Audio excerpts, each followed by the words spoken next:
नमस्कार दोस्तों, learn with विकास के प्लेटफॉर्म पर आपका स्वागत है।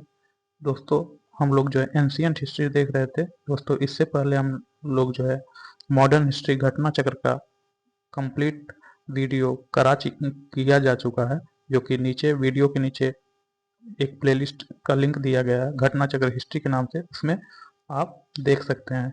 तो दोस्तों, आज हम लोग जो पढ़ेंगे छठी सती ईसा पूर्व में राजनीतिक दशा।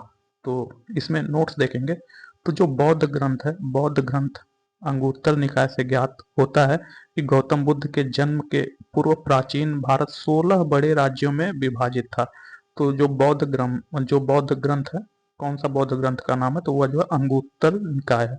तो अंगुत्तर निकाय से ज्ञात होता है कि जो गौतम बुद्ध थे, गौतम बुद्ध के जन्म से पहले जो एंशिएंट हिस्ट्री थी, प्राचीन भारत में कितने बड़े राज्य थे? 16 बड़े राज्य विभाजित थे। इन्हें 16 महाजनपद कहा गया। इन 16 महाजनपदों के नाम कोसल, इन जो 16 महाजनपदों के नाम थे वे क्या थे? वे कोसल, काशी, मगध, अंग, वज्जी, चेदीमल, वत्स, कुरु, पांचाल, मत्स्य, सूरसेन, कंबोज, अवंती, अस्मक तथा गंधार थे। जैन धर्म, जो जैन ग्रंथ भगवती सूत्र था, तो जो बौद्ध ग्रंथ था वह अंगुत्तर निकाय था, तथा जो जैन ग्रंथ था वह भगवती सूत्र था। इसमें 16 महाजनपदों के, इसमें भी नाम मिलते हैं 16 महाजनपदों के, किंतु इनमें से कुछ नाम भिन्न है। तो जो जैन ग्रंथ भगवती सूत्र है, इससे प्राप्त 16 महाजनपदों के नाम जो है अंग, बंग, मलय, अच्छ, वच्छ अर्थात वत्स, मगह मतलब मगध, मालव, कोच, लाढ़, मोलीमल, कोसल, काशी, पाड़, संबुत्तर, अवाहा, वज्जी। बिहार के वर्तमान भागलपुर तथा मुंगेर के जिले अंग महाजनपद के अंतर्गत आते थे। तो अंग महाजनपद के अंतर्गत अभी कौन से जिले हैं? तो वह जो भागलपुर और मुंगेर हैं बिहार के। अंग की राजधानी क्या है? तो अंग की राजधानी चंपा थी। तो अंग की राजधानी चंपा थी। महाभारत तथा पुराणों में इसका प्राचीन नाम जो था वह मालिनी प्राप्त होता है। तो महाभारत तथा पुराणों में इसका प्राचीन नाम मालिनी प्राप्त होता है। बुद्ध के समय भारत के 6 महानगरों में चंपा की गणना की जाती थी। महापरिनिर्वाण सूत्र में इन 6 महानगरों के नाम प्राप्त होते हैं। ये 6 महानगर कौन से थे? तो ये पहला चंपा, दूसरा राजगृह, तीसरा बनारस, चौथा साकेत, पांचवा कौशाम्बी तथा छठा श्रावस्ती। वैशाली के लिच्छवियों ने विश्व का पहला गणतंत्र स्थापित किया। बहुत इंपॉर्टेंट है, पूछा जाता है कि विश्व में पहला गणतंत्र कहाँ स्थापित किया? तो जो वैशाली के लिच्छवी थे, इन्होंने विश्व में पहला गणतंत्र स्थापित किया। सुत्तनिपात में वैशाली को मगधमपुरम कहा गया। तो जो सुत्तनिपात में वैशाली को मगधमपुरम कहा गया। वैशाली बुद्ध काल का सबसे बड़ा तथा शक्तिशाली गणराज्य था। तो जो वैशाली है, वैशाली जो है यह बुद्ध काल का सबसे बड़ा तथा शक्तिशाली गणराज्य था। पुराणों पुराणों के अनुसार मगध पर शासन करने वाला पहला राजवंश बृहद्रथ था। बृहद्रथ वंश था।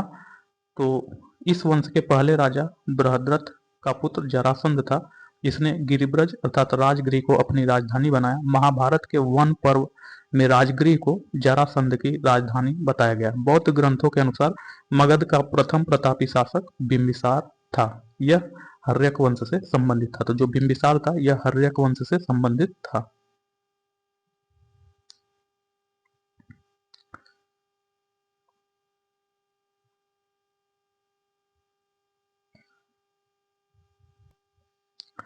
तो महाजनपद, आधुनिक स्थल क्षेत्र अथवा राजधानी। तो जो कुरु महाजनपद है, कुरु महाजनपद आधुनिक स्थल इसका कहाँ है? तो यह जो मेरठ, दिल्ली और थानेश्वर में कुरु महाजनपद है। कुरु महाजनपद की राजधानी इंद्रप्रस्थ है। पांचाल, पांचाल महाजनपद वर्तमान में बरेली, बदायूं, फर्रुखाबाद इत्यादि जिले में है। पंचाल की राजधानी दो है, पहला अहिछत्र तथा दूसरा कामपिल्य। तो जो पंचाल महाजनपद है इसकी राजधानी दो है, पहला अहिछत्र तथा दूसरा कामपिल्य। यह पांचाल महाजनपद बरेली, बदायूं, फर्रुखाबाद में है। सूरसेन, जो सूरसेन महाजनपद है, सूरसेन महाजनपद आधुनिक ब्रजमंडल के क्षेत्र में स्थित है। सूरसेन महाजनपद का जो राजधानी है यह मथुरा है। वत्स महाजनपद, जो वत्स महाजनपद है यह प्रयागराज तथा कौशाम्बी में है तथा वत्स महाजनपद की राजधानी कौशाम्बी है। कोसल महाजनपद अवध का क्षेत्र अयोध्या मंडल में है। कोसल महाजनपद का राजधानी साकेत तथा श्रावस्ती है। मल्ल महाजनपद, जो मल्ल महाजनपद है यह कुशीनगर, देवरिया आदि जिलों के आसपास का क्षेत्र है। तो जो मल्ल महाजनपद है यह कुशीनगर, देवरिया आदि जिलों के आसपास का क्षेत्र है। मल्ल महाजनपद की राजधानी कुशीनारा और पावा है। काशी महाजनपद वाराणसी के समीपवर्ती क्षेत्र में है। काशी महाजनपद की राजधानी वाराणसी है।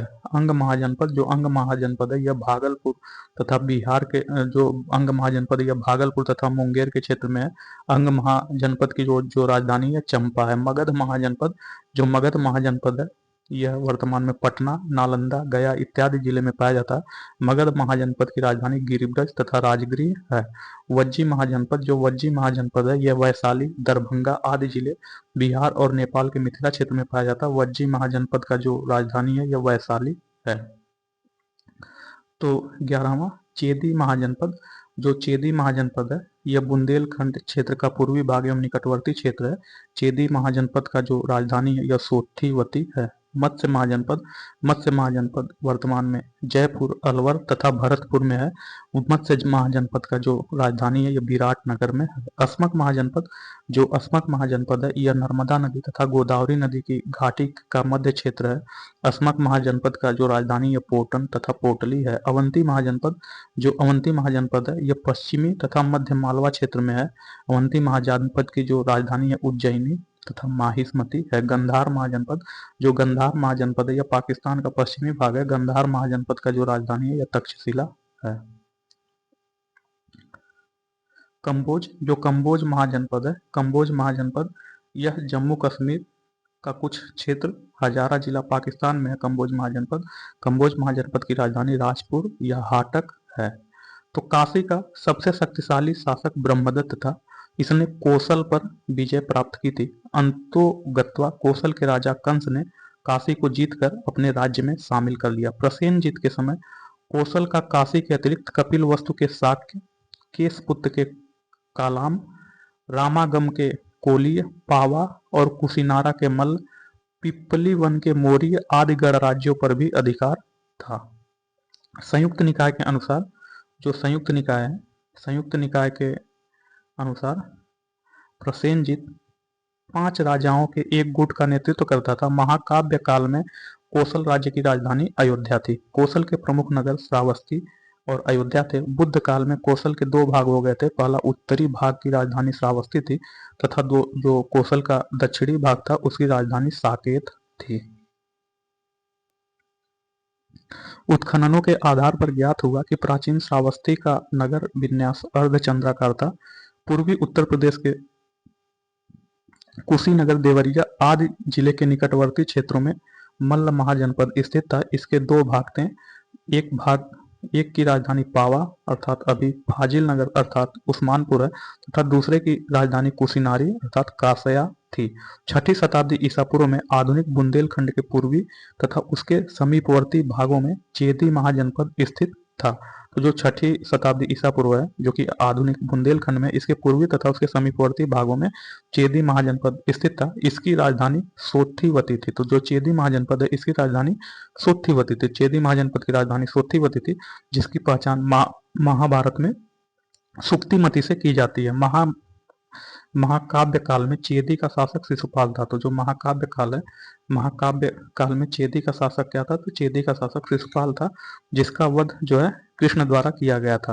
प्रयागराज एवं कौशाम्बी जिलों के आसपास के क्षेत्रों में वत्स महाजनपद स्थित है। तो जो वत्स महाजनपद है यह कौशाम्बी और प्रयागराज के आसपास के क्षेत्रों में है। विष्णु पुराण से ज्ञात होता है कि हस्तिनापुर के राजा निचक्षु ने हस्तिनापुर के गंगा के प्रवाह में बह जाने के बाद कौशाम्बी को अपनी राजधानी बनाई थी। बुद्ध काल में यहाँ पौरव वंश का शासन था। यहाँ का शासक उदयन था। बौद्ध भिक्षु पिंडोला ने उदयन को बौद्ध मत में दीक्षित किया था। तो जो बौद्ध भिक्षु पिंडोला है इसने उदयन को बौद्ध मत में दीक्षित किया था। उदयन वासदाता की दंत कथा उज्जैन से संबंधित है। इस कथा को महाकवि भास ने अपने नाटक स्वप्नवासदाता में वर्णित किया है। कुरु महाजनपद मेरठ, दिल्ली तथा थानेश्वर के समीपवर्ती भूभागों में स्थित महाकाव्यकालीन हस्तिनापुर नगर इसी राज्य में स्थित था। बुद्ध के समय यहाँ का राजा कौरव्य था। पांचाल महाजनपद आधुनिक उत्तर प्रदेश के बरेली, बदायूं, फर्रुखाबाद आदि के जिलों से मिलकर बनता है। तो जो पांचाल महाजनपद है यह उत्तर प्रदेश के बरेली, बदायूं, फर्रुखाबाद जिलों से मिलकर बनता है। प्रारंभ में पांचाल महाजनपद के दो भाग थे, एक उत्तरी पांचाल तथा उत्तरी पांचाल, दूसरा दक्षिणी पांचाल। तो जो उत्तरी पांचाल की राजधानी अहिछत्र थी तथा दक्षिणी पांचाल की राजधानी काम्पिल्य थी। पांचाल महाजनपद के अंतर्गत कान्यकुब्ज का प्रसिद्ध नगर स्थित था। तो जो पांचाल महाजनपद है इसके अंतर्गत कान्यकुब्ज का प्रसिद्ध महाजनपद स्थित था। पांचाल महाजनपद की सीमाएं हिमालय के तलहटी से लेकर दक्षिण में चंबल नदी तक, पूर्व में कोसल तथा पश्चिम में कुरु जनपद को स्पर्श करती थी। पांचाल मूलतः एक राजतंत्र था, किंतु ऐसा प्रतीत होता है कि कौटिल्य के समय तक वह एक गणराज्य हो गया। मत्स्य महाजनपद जो मत्स्य महाजनपद है, मत्स्य महाजनपद राजस्थान के जयपुर क्षेत्र में बसा था। इसके अंतर्गत वर्तमान अलवर एवं भरतपुर का एक भाग भी सम्मिलित था। इसकी राजधानी विराट नगर की स्थापना विराट नामक राजा द्वारा की गई। तो जो मत्स्य महाजनपद है, मत्स्य महाजनपद यह राजस्थान के जयपुर क्षेत्र में बसा है। मत्स्य महाजनपद के अंतर्गत अलवर एवं भरतपुर का एक भाग भी सम्मिलित था। इसकी जो मत्स्य महाजनपद है इसकी राजधानी विराट नगर तथा इसकी स्थापना विराट नामक राजा द्वारा की गई थी। सूरसेन, जो सूरसेन महाजनपद है, सूरसेन महाजनपद आधुनिक ब्रजमंडल क्षेत्र में बसा हुआ था। तो जो सूरसेन महाजनपद है, सूरसेन महाजनपद यह आधुनिक ब्रजमंडल क्षेत्र में बसा हुआ था। सूरसेन महाजनपद की राजधानी मथुरा थी। प्राचीन यूनानी लेखक सूरसेन राज्य को सुरसेनोई तथा सूरसेन की राजधानी मेथोरा कहते हैं। अस्मक महाजनपद, जो अस्मक महाजनपद है यह नर्मदा तथा गोदावरी नदी घाटी क्षेत्र के मध्य स्थित है। तो अस्मक महाजनपद किस नदी घाटी के बीच स्थित है? तो अस्मक महाजनपद नर्मदा तथा गोदावरी नदी घाटी के क्षेत्र के मध्य स्थित है। महाजनपदों में केवल अस्मक ही दक्षिण भारत में स्थित है। तो पूछा जाता है कि ऐसा कौन सा महाजनपद जो केवल दक्षिण भारत में स्थित है? तो वह केवल अस्मक महाजनपद है जो दक्षिण भारत में स्थित है। अवंती महाजनपद पश्चिमी तथा मध्य मालवा के क्षेत्र में बसा था। अवंती महाजनपद के दो भाग थे, पहला उत्तरी अवंती जिसकी राजधानी उज्जैनी थी, दूसरा दक्षिणी अवंती जिसकी राजधानी माहिष्मती थी। गौतम बुद्ध के समय यहाँ का राजा प्रद्योत था। तो जो अवंती महाजनपद था इसके गौतम बुद्ध के समय यहाँ का राजा प्रद्योत था। जो बिंबिसार था, बिंबिसार के समय में मगध के साथ प्रद्योत के संबंध मैत्रीपूर्ण थे। प्रद्योत के पांडु रोग से ग्रसित हो जाने पर बिंबिसार ने अपने राजवैद्य जीवक को उसके उपचार हेतु भेजा। तो जब बिंबिसार का समय था तो बिंबिसार के समय में मगध के साथ प्रद्योत के संबंध मैत्रीपूर्ण थे। प्रद्योत को रोग हो गया था तो बिंबिसार ने अपने राजवैद्य जीवक को प्रद्योत के पास भेजा। बौद्ध पुरोहित महाकात्यायन, तो जो बौद्ध पुरोहित महाकात्यायन है, महाकात्यायन प्रभाव से जो बौद्ध पुरोहित महाकात्यायन प्रभाव से प्रद्योत बौद्ध बन गया। प्राचीन भारत के पश्चिमोत्तर भाग में दो जनपद थे। ये जनपद पहला गांधार था, दूसरा कंबोज था। गांधार महाजनपद वर्तमान पश्चिमी पाकिस्तान एवं पूर्वी अफगानिस्तान में स्थित था। रामायण से ज्ञात होता है कि तक्षशिला नगर की स्थापना भरत के पुत्र तक्ष ने की थी। गांधार महाजनपद का दूसरा प्रमुख नगर पुष्कलावती था। तो जो गांधार महाजनपद है इसका दूसरा प्रमुख नगर पुष्कलावती था। कौटिल्य ने कंबोजों को वार्ता शस्त्रोपजीवी संघ अर्थात पशुपालन, कृषि, वाणिज्य तथा शस्त्र द्वारा जीविका चलाने वाला कहा था। प्राचीन समय में कंबोज अपने श्रेष्ठ घोड़ों के लिए विख्यात था। 16 महाजनपदों में जो 16 महाजनपद है, 16 महाजनपदों में से 4 महाजनपद जो कोसल, मगध, वत्स तथा अवंती अत्यंत शक्तिशाली थे। तो जो 16 महाजनपद में 4 महाजनपद जिनका नाम कोसल, मगध, वत्स तथा अवंती अत्यंत शक्तिशाली महाजनपद थे। 16 महाजनपदों में से 8 महाजनपद उत्तर प्रदेश में। तो पूछा जाता है कि उत्तर प्रदेश में कितने महाजनपद हैं? तो उत्तर प्रदेश में 8 महाजनपद हैं। ये 8 महाजनपद जो उत्तर प्रदेश में वह काशी, कोसल, वत्स, मल, कुरु, पांचाल, सूरसेन तथा चेदी है। बुद्ध काल में गंगा घाटी में कई गणराज्यों के अस्तित्व का प्रमाण मिलता है। ये गणराज्य थे कपिल वास्तु के शाक्य, सुमसुमारगिरी के भग, अलकप्प के बुली, केशपुत्र के कालाम, रामागाम के कोलीय, कुशीनारा के मल्ल, पावा के मल्ल, पिप्पली वन के मोरी, वैशाली के लिच्छवी तथा मिथिला के विदेह। सिक्कों के अध्ययन को न्यूमिस्मेटिक कहा जाता है। तो न्यूमिस्मेटिक किसे कहा जाता है? तो न्यूमिस्मेटिक सिक्कों के अध्ययन को कहा जाता है। भारत के प्राचीनतम सिक्कों को, जो भारत का प्राचीनतम सिक्का है, भारत के प्राचीनतम सिक्कों को आहत सिक्के या पंचमार्क सिक्के कहा जाता था।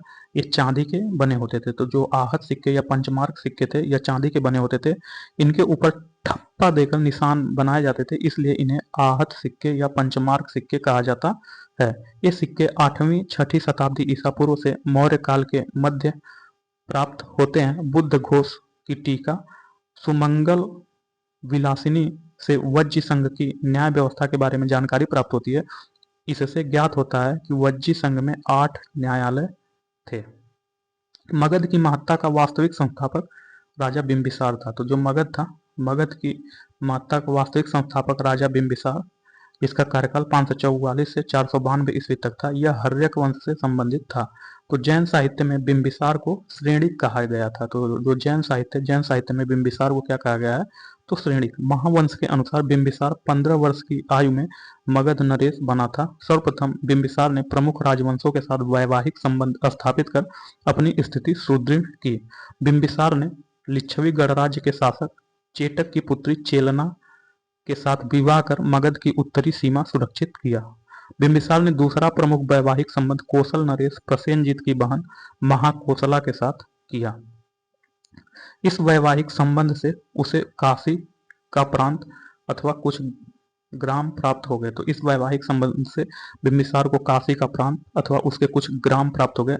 अन्य प्रमुख वैवाहिक संबंध मद्र देश के राजकुमारी क्षेमा के साथ करके मद्रों का सहयोग प्राप्त किया बिंबिसार ने अंग के शासक ब्रह्मदत्त को पराजित कर अपने राज्य में मिला लिया। विनय पिटक से ज्ञात होता है कि बिंबिसार ने वेणुवन नामक उद्यान बुद्ध एवं संघ के निमित्त प्रदान कर दिया। दीघ निकाय से ज्ञात होता है कि बिंबिसार ने चंपा के ब्राह्मण को वहां की संपूर्ण आमदनी दान में दे दिया। बिंबिसार को अपने पुत्र अजातशत्रु द्वारा बंदी बनाकर कारागार में डालने का उल्लेख बौद्ध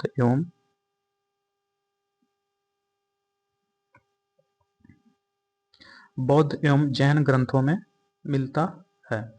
बिंबिसार की जो मृत्यु है यह 492 ईसा पूर्व के लगभग हो गई थी। बिंबिसार के पश्चात उसका पुत्र कुड़िक, जिसको अजातशत्रु को कुड़िक कहते हैं, यह लगभग 492 से 460 के नाम से मगध का शासक बना। जो अजातशत्रु है, अजातशत्रु अपने पिता के समान ही साम्राज्यवादी था।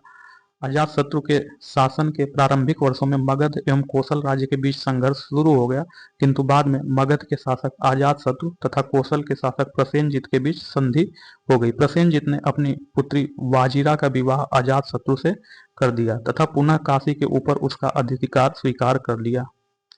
पाटलिपुत्र की स्थापना अजातशत्रु ने पाटली ग्राम में, जो पाटलिपुत्र है, पूछा जाता है कि पाटलिपुत्र की स्थापना किसने की थी? तो जो पाटलिपुत्र है, पाटलिपुत्र की स्थापना अजातशत्रु ने पाटली ग्राम में गंगा और सोन नदी के संगम पर एक किला बनाकर की थी। उदयन ने मगध साम्राज्य की राजधानी राजगृह से पाटलिपुत्र स्थानांतरित की थी। तो पूछा जाता है कि मगध साम्राज्य की राजधानी राजगृह से पाटलिपुत्र किसने स्थापित की थी? तो जो मगध साम्राज्य की राजधानी राजगृह से पाटलिपुत्र उदयन ने स्थानांतरित की थी। शिशुनाग वंश की स्थापना शिशुनाग द्वारा की गई थी। महावंश टीका में शिशुनाग को एक लिच्छवी राजा की वेश्या पत्नी से उत्पन्न कहा गया। पुराणों के अनुसार वह क्षत्रिय था। तो जो शिशुनाग है, यह पुराणों के अनुसार क्षत्रिय था। अवंती की विजय शिशुनाग के लिए लाभदायक सिद्ध हुई। तो जो अवंती की विजय है, यह शिशुनाग के लिए लाभदायक सिद्ध हुई।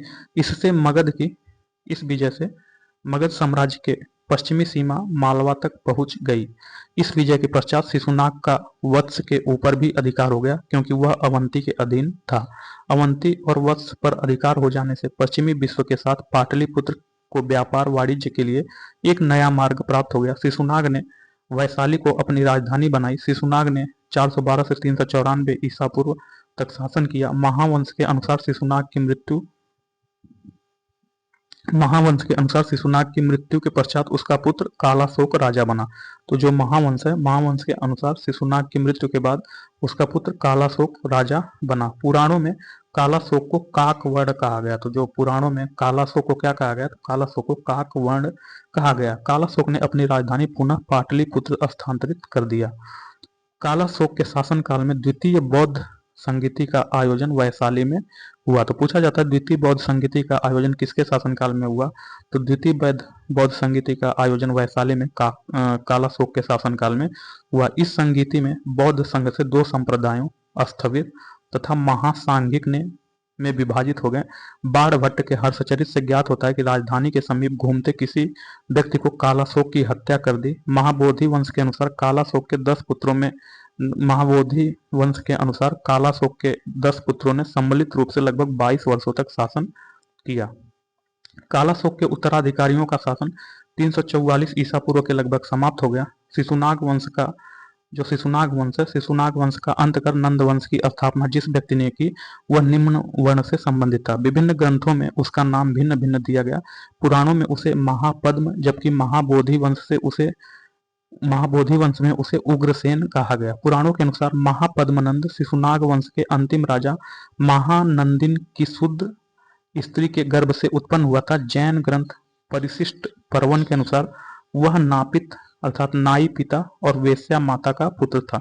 नंद वंश में कुल 9 राजा होने के कारण उन्हें नंद वंश कहा जाता है। तो नंद वंश में कुल कितने राजा होने के कारण 9 नंद कहा जाता है। तो नंद वंश में कुल 9 राजा होने के कारण इसे 9 नंद कहा जाता है। महाबोधि वंश के अनुसार इसके नाम उग्रसेन, पांडुगति, भूतपाल, राष्ट्रपाल, गोविषाडक, 10 सिद्धक, कैवर्त तथा घनानंद था। नेक्स्ट, बौद्ध साहित्य के अनुसार बिंबिसार से नंदों तक के राजाओं का शासनकाल। तो जो हर्यक वंश था, हर्यक वंश के राजा का नाम बिंबिसार था। दूसरे नंबर पे अजातशत्रु, फिर उदयन, फिर उसका उत्तराधिकारी आया था। जो हर्यक वंश है इसका कार्यकाल 544 से 412 ईसा पूर्व हर्यक वंश का कार्यकाल था तथा हर्यक वंश में बिंबिसार का शासनकाल 544 से 492 ईसा पूर्व तक था तथा अजातशत्रु का कार्यकाल 492 से 460 ईसा पूर्व था। शिशुनाग वंश, जो शिशुनाग वंश से संबंधित शिशुनाग था, शिशुनाग का शासनकाल जो शिशुनाग वंश है यह 412 से 344 ईसा पूर्व तक था। तो शिशुनाग वंश के शासक, तो शिशुनाग वंश की स्थापना शिशुनाग ने की थी। शिशुनाग का कार्यकाल 412 से 394 ईसा पूर्व था। फिर दूसरा नंबर पे काकवर्ण आया। काकवर्ण को कालाशोक बोलते हैं। तो यह जो है 394 से 366 ईसा पूर्व इसका शासन काल रहा। काकवर्ण के 10 पुत्र 366 से 344 तक शासन काल रहा। नंदवंश, नंदवंश का संस्थापक महापद्मनंद था जिसे उग्रसेन भी कहा जाता है। नंदवंश का जो कार्यकाल 344 से 331 ईसा पूर्व तक था। तो महापद्मनंद का कार्यकाल 344 से 321 तक था तथा उसके 8 पुत्र थे। तो महापद्मनंद को कली का अंश, सभी क्षत्रियों को नाश करने वाला दूसरे परशुराम का अवतार कहा गया। तो जो महापद्मनंद है, महापद्मनंद को कली का अंश अर्थात सभी क्षत्रियों का नाश करने वाला दूसरे परशुराम का अवतार महापद्मनंद को कहा गया है। उसने एक छत्र शासन की स्थापना की तथा एक राट की उपाधि ग्रहण की। तो जो महापद्मनंद है इसने एक राट की उपाधि ग्रहण की। महापद्मनंद के द्वारा उन्मूलित राजवंशों के जो नाम मिलते हैं वे इक्ष्वाकु, कलिंग, अस्मक, पांचाल, कासेय, है, कुरु, मैथिल, सूरसेन तथा वीत गोत्र है। मत्स्य पुराण के अनुसार इक्ष्वाकु में 24 राजा, कलिंग में 32 राजा, अस्मक में 25 राजा, पांचाल में 27 राजा तथा काशी में 24 राजा, है में 28 राजा, कुरु में 36 राजा, मैथिल में 28 राजा, सूरसेन में 23 राजा तथा वीतिहोत्र में 20 राजा ने शासन किया।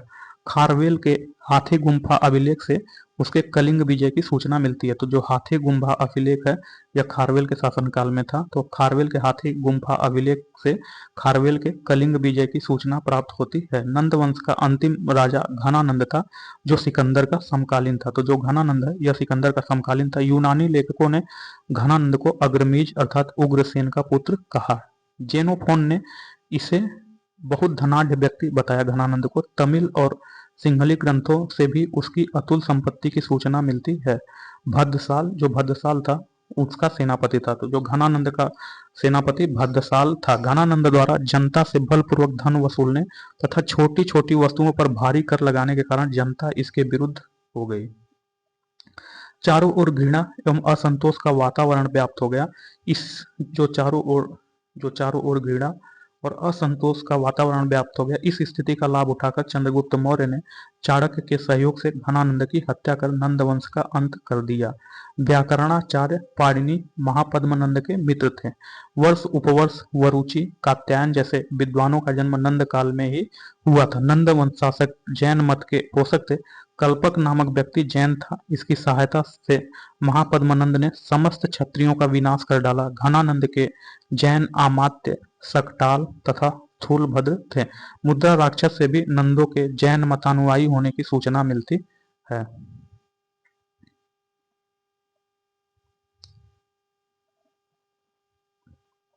पुराणों के अनुसार बिंबिसार से नंदों तक के राजाओं, कितने राजा थे?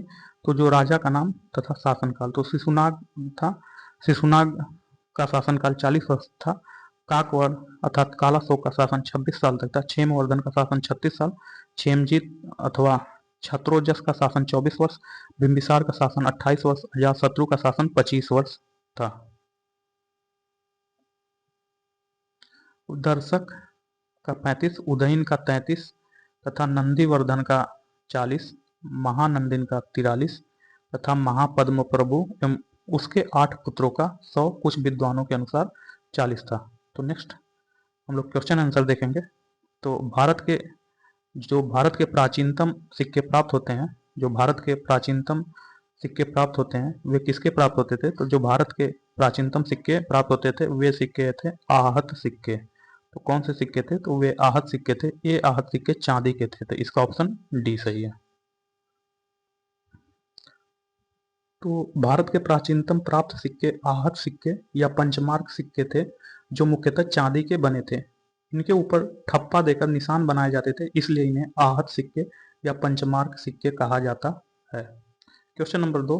तो क्वेश्चन नंबर 2 देखेंगे, निम्नलिखित में से कौन सा सही सुमेलित नहीं है? तो पूछ रहा है कि निम्नलिखित में से कौन सा सही सुमेलित नहीं है। तो जो अंग था, अंग की राजधानी चंपा थी।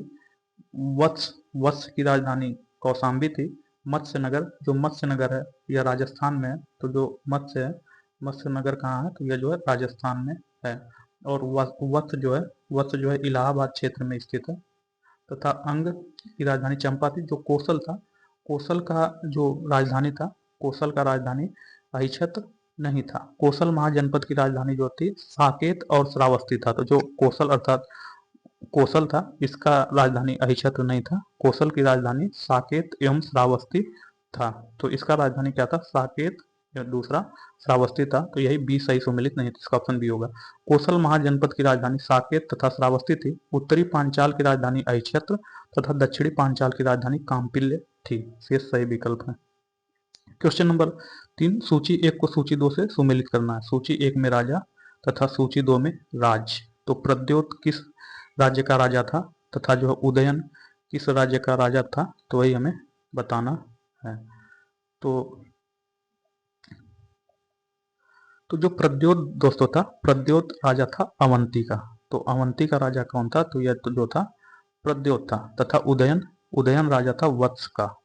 तो वत्स जिसकी राजधानी कौशाम्बी इलाहाबाद में यह वत्स था, इसका राजा उदयन था।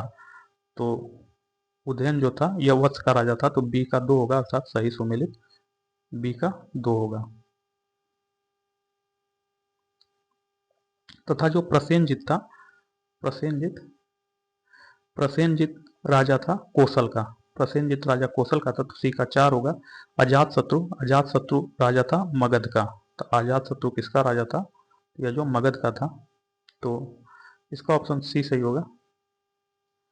तो यहाँ देखिए राजा और राज्य। तो जो प्रद्योत था, प्रद्योत अवंती राज्य का राजा था। उदयन वत्स राज्य का राजा था। प्रसेनजित कोसल राज्य का राजा था। अजातशत्रु मगध राज्य का राजा था। चंड प्रद्योत किस प्राचीन गणराज्य के राजा थे? तो जो चंड प्रद्योत थे यह अवंती गणराज्य के राजा थे। तो इसका ऑप्शन सी सही है। तो चंड प्रद्योत अवंती का शासक था। बुद्ध काल में अवंती की राजधानी, जो बुद्ध काल है, बुद्ध काल में अवंती की राजधानी उज्जैनी या माहिष्मति थी। बिंबिसार के समय में मगध के साथ चंड प्रद्योत का संबंध मैत्रीपूर्ण था। एक बार प्रद्योत के पांडु रोग से ग्रसित होने पर बिंबिसार ने अपने राज्य वैद्य जीवक को उसके उपचार के लिए भेजा। तो एक बार जो है चंड प्रद्योत था, वह जो है पांडु रोग से ग्रसित हो गया था, जिसके लिए बिंबिसार ने अपने जो राज्य वैद्य था, जिसका नाम जीवक था, तो राज्य वैद्य का क्या नाम था, तो जीवक था, उसको जो है प्रद्योत के उपचार के लिए प्रद्योत के पास भेजा। छठी अवंती 6ठी शताब्दी ईसा पूर्व का प्रमुख राजतंत्रात्मक महाजनपद था, जबकि मूल प्रश्न में गणराज्य का उल्लेख हुआ है, जो कि त्रुटिपूर्ण है। अभिलेखीय साक्ष्य से प्रकट होता है कि नंद राजा के आदेश से एक नहर खोदी गई। तो पूछ रहा है कि किस नंद राजा के आदेश से एक नहर खोदी गई। तो जो अभिलेख, तो खारवेल के हाथी गुम्फा अभिलेख से नंद राजा महापद्म नंद के कलिंग विजय सूचित होती है। तो अभिलेखीय साक्ष्य से प्रकट होता है कि नंद राजा के आदेश से एक नहर खोदी गई, तो वह जो कलिंग में। तो खारवेल के हाथी गुम्फा अभिलेख से नंद राजा महापद्म नंद की कलिंग विजय सूचित होती है। इसके अनुसार नंद राजा जिनसेन की एक प्रतिमा उठा ले गया तथा उसने कलिंग में एक नहर का निर्माण करवाया था। उज्जैन का प्राचीन काल में नाम क्या था, तो उज्जैन का प्राचीन काल में नाम अवंतिका था। तो उज्जैन का प्राचीन काल में नाम अवंतिका था। तो इसका ऑप्शन सी सही है। तो मध्य प्रदेश में स्थित उज्जैन को भारत के प्राचीन ऐतिहासिक नगरों में गिना जाता है। तो जो उज्जैन है यह मध्य प्रदेश में स्थित है, इसे भारत के प्राचीन ऐतिहासिक नगरों में गिना जाता है। 16 महाजनपदों में से एक अवंती की 2 राजधानी में से एक है। तो जो 16 महाजनपदों में से एक अवंती की 2 राजधानियों में से एक थी। उत्तरी अवंती की राजधानी उज्जैनी थी तथा दक्षिणी अवंती की राजधानी माहिष्मति थी। तो जो उत्तरी अवंती की राजधानी उज्जैनी तथा दक्षिणी अवंती की राजधानी माहिष्मति थी। पुराणों में उज्जैन को अवंतिका भी कहा जाता है। क्वेश्चन नंबर 7, निम्नलिखित मानचित्रों में प्राचीन भारत में पाए गए 16 महाजनपदों के दर्शाए गए हैं। तो जो 16 महाजनपद थे दोस्तों, उसके बारे में हमें देखना है। तो जो ए है, बी है, सी है एवं डी है, तो उसका नाम बताना है। तो जो ए वाला है, ए वाला जगह, यह जो सूरसेन, अर्थात यह उत्तर प्रदेश का मथुरा है। तो यह ए जो है सूरसेन, जिसकी राजधानी मथुरा है। तो ए वाला सूरसेन, जिसकी राजधानी मथुरा है। तथा ये जो बी है, बी अवंती है, अर्थात उज्जैन में मध्य प्रदेश में अवंती है, जिसकी राजधानी उज्जैनी है। तथा जो सी है, सी वत्स है, वत्स, यह इलाहाबाद में, यूपी के इलाहाबाद में वत्स की राजधानी कौशाम्बी है। तो वत्स की राजधानी कौशाम्बी है। तथा जो डी है, डी क्या बताता है, डी बताता है अंग को। यह अंग कहाँ है, यह बिहार के भागलपुर में। अंग की राजधानी चेदी है। तो इसका ऑप्शन सी सही होगा, मत्स्य अवंती वत्स अंग। तो इसका ऑप्शन सी सही होगा। तो मत्स्य महाजनपद राजस्थान प्रांत के जयपुर, अलवर तथा भरतपुर जिलों के निकटवर्ती क्षेत्रों में बसा था। मत्स्य महाजनपद की राजधानी विराटनगर थी। पश्चिमी तथा मध्य मालवा के क्षेत्र में अवंती महाजनपद बसा हुआ था। अवंती महाजनपद के 2 भाग थे, पहला उत्तरी अवंती, जिसकी राजधानी उत्तरी अवंती की राजधानी उज्जैनी थी, तथा दूसरा दक्षिणी अवंती, जिसकी राजधानी माहिष्मति थी। तो उत्तरी अवंती की राजधानी उज्जैनी तथा दक्षिणी अवंती की राजधानी माहिष्मति थी। आधुनिक प्रयागराज तथा कौशाम्बी जिले प्राचीन काल में वत्स महाजनपद का निर्माण करते थे। कौशाम्बी इसकी राजधानी थी। तो जो वत्स महाजनपद थी, इसकी राजधानी कौशाम्बी थी। बिहार के वर्तमान भागलपुर तथा मुंगेर के जिले अंग महाजनपद के अंतर्गत आते थे। अंग की राजधानी क्या थी, चंपा थी। चेदी नहीं होगा, यह चंपा होगा। तो जो अंग की राजधानी है वह चंपा होगा। प्राचीन नगर में जो महाभारत और महाभाष्य दोनों में उल्लेखित है। तो पूछ रहा है कि प्राचीन नगर में ऐसा कौन सा नाम है जो महाभारत तथा महाभाष्य दोनों में उल्लेखित है।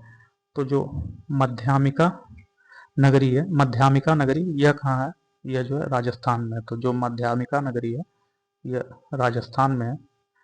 भारत में चित्तौड़गढ़ के निकट एक प्राचीन नगर था। इसका उल्लेख महाभारत तथा महाभाष्य दोनों में है। तो जो मध्यमिका नगरी है, जो राजस्थान में है, इसका नाम महाभारत तथा महाभाष्य दोनों में है।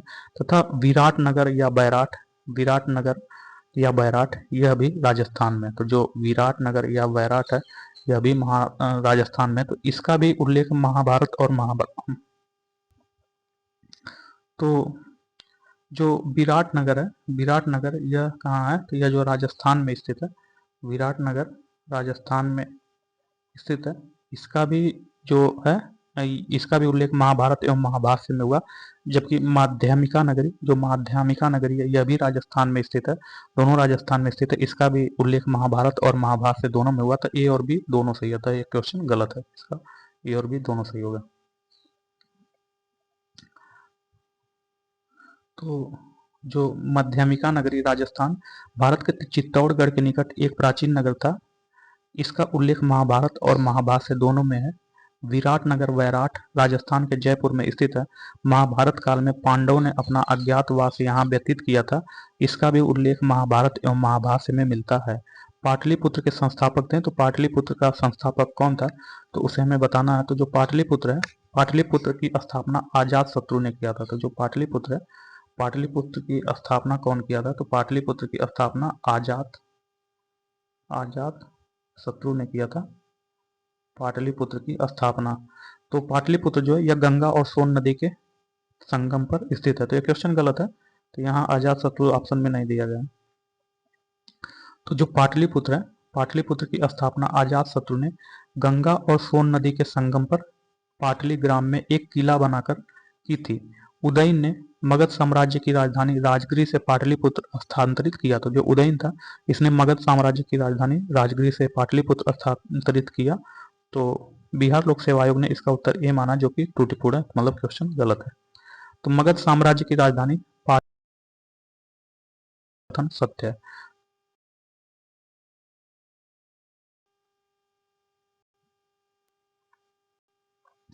तो मगध साम्राज्य की राजधानी पाटलिपुत्र के बारे में निम्नलिखित में से कौन सा कथन सत्य है।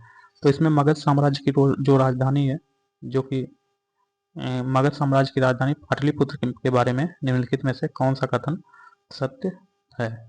तो जो कथन बी है, पाटलिपुत्र में गंगा नदी से, जो पाटलिपुत्र है, पाटलिपुत्र उत्तर में गंगा नदी अर्थात पाटलिपुत्र का जो आधुनिक नाम है यह पटना है, यह उत्तर में गंगा नदी एवं पश्चिम में सोन नदी से घिरा हुआ है पाटलिपुत्र। इसका ऑप्शन भी यही सही है, बाकी गलत है।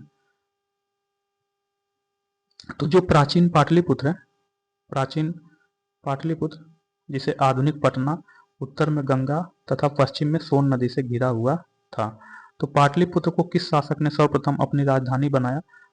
तो जो पाटलिपुत्र है, तो पूछ रहा है कि पाटलिपुत्र को किस शासक ने सर्वप्रथम अपनी राजधानी बनाया। तो वस्तुतः पाटलिपुत्र की स्थापना, जो पाटलिपुत्र है, पाटलिपुत्र की स्थापना गंगा एवं सोन नदी के संगम पर हर्यक वंशीय शासक अजातशत्रु ने की थी एवं सर्वप्रथम उदयन ने राजधानी राजगृह से पाटलिपुत्र स्थानांतरित की थी।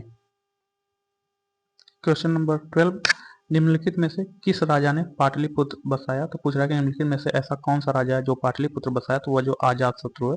तो जो पाटलिपुत्र है, जिसका आधुनिक नाम पटना है, इसको अजातशत्रु ने बसाया। यह पाटलिपुत्र गंगा एवं सोन नदी के मध्य स्थित है। इसका ऑप्शन सी सही है। तो क्वेश्चन नंबर 13, किस शासक द्वारा सर्वप्रथम पाटलिपुत्र का राजधानी के रूप में चयन किया गया। तो जो उदयन है, उदयन को जो है, उदयन के द्वारा पाटलिपुत्र को राजधानी के रूप में चयन किया गया, जबकि इसको बसाया अजातशत्रु ने। तो अगर बसाने की बात हो गई तो पाटलिपुत्र को बसाया किसने था, तो पाटलिपुत्र को किसने बसाया था, तो पाटलिपुत्र को बसाया अजातशत्रु ने थे। तो अजातशत्रु ने पाटलिपुत्र को बसाया था, जबकि उदयन ने पाटलिपुत्र को राजधानी के रूप में बनाया था। तो जो उदयन है, यह पाटलिपुत्र को राजधानी के रूप में बनाया था। तो इसका ऑप्शन सी सही है। तो प्राचीन काल में गंगा के दक्षिण क्षेत्र को क्या कहा जाता था। पूछ रहा है कि जो प्राचीन काल है, प्राचीन काल में गंगा के दक्षिण क्षेत्र को क्या कहा जाता था। तो प्राचीन काल में गंगा के दक्षिण का क्षेत्र मगध के नाम से जाना जाता था। तो उपयुक्त में से कोई नहीं है, तो इसका ऑप्शन। तो प्राचीन काल में गंगा के दक्षिण का क्षेत्र मगध के नाम से जाना जाता था। तक्षशिला सिंधु और झेलम नदी के बीच स्थित था। चोल जो था, यह गोदावरी नदी के दक्षिण में स्थित था। अरनत प्राचीन भारत में वैदिक कालीन एक साम्राज्य था। क्वेश्चन नंबर 15, उदयन वासदाता की दंत कथा संबंधित है। तो जो उदयन वासदाता की दंत कथा या किससे संबंधित है, तो यह जो उज्जैन से संबंधित है, इसका ऑप्शन ए सही है। उदयन वासदाता की दंत कथा उज्जैन से संबंधित है। इस कथा को महाकवि भास ने अपने नाटक स्वप्नवास दातम में वर्णित किया है। इस नाटक में वत्स नरेश उदयन तथा अवंती नरेश प्रद्योत की पुत्री उदयन उज्जैनी के कारागार में कैद थे। दिए गए प्रश्न में उज्जैन से तात्पर्य वत्सराज उदयन से है। Question number 16। क्वेश्चन नंबर 16, प्रथम मगध साम्राज्य का उत्कर्ष किस शताब्दी में हुआ था? तो जो प्रथम मगध साम्राज्य का उत्कर्ष है यह ईसा पूर्व 6वीं शताब्दी में हुआ था। तो इसका ऑप्शन बी सही है। तो प्रथम मगध साम्राज्य का उत्कर्ष ईसा पूर्व 6वीं शताब्दी में हुआ था। तो प्रथम मगध साम्राज्य का उत्कर्ष किस शताब्दी में हुआ था? तो प्रथम मगध साम्राज्य का उत्कर्ष जो है ईसा पूर्व 6वीं शताब्दी में हुआ था। तो इसका ऑप्शन बी सही है। तो प्रथम मगध साम्राज्य का उत्कर्ष 6वीं ईसा पूर्व शताब्दी में हुआ था। इस साम्राज्य की महत्ता का वास्तविक संस्थापक राजा बिंबिसार लगभग 544 से 492 ईसा पूर्व यह हर्यक वंश से संबंधित था। तो निम्नलिखित में से कौन सा एक ईसा पूर्व 6वीं शताब्दी में प्रारंभ में भारत का सर्वाधिक शक्तिशाली नगर था? पूछ रहा है कि निम्नलिखित में से कौन सा ऐसा राज्य था जो कि 6वीं शताब्दी में प्रारंभ में पूछा है कि निम्नलिखित में कौन सा एक ईसा पूर्व 6वीं शताब्दी में प्रारंभ में भारत का सर्वाधिक शक्तिशाली नगर बन गया था? तो सर्वाधिक शक्तिशाली राज्य कौन था? तो वह जो मगध था। तो इसका ऑप्शन डी सही है। तो ईसा पूर्व 6वीं शताब्दी के प्रारंभ में मगध भारत का सर्वाधिक शक्तिशाली नगर राज्य बन गया था। कई जातकों में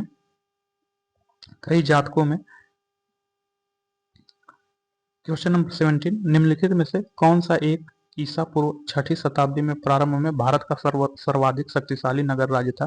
पूछ रहा है कि निम्नलिखित में से कौन सा एक 6वीं शताब्दी में के प्रारंभ में सर्वाधिक शक्तिशाली नगर था? तो वह जो मगध था। तो इसका ऑप्शन डी सही है। तो ईसा पूर्व 6वीं शताब्दी के प्रारंभ में मगध भारत का सर्वाधिक शक्तिशाली जो मगध है, मगध भारत का सर्वाधिक शक्तिशाली नगर राज्य था। कई जातकों में इसके समकालीन अपेक्षा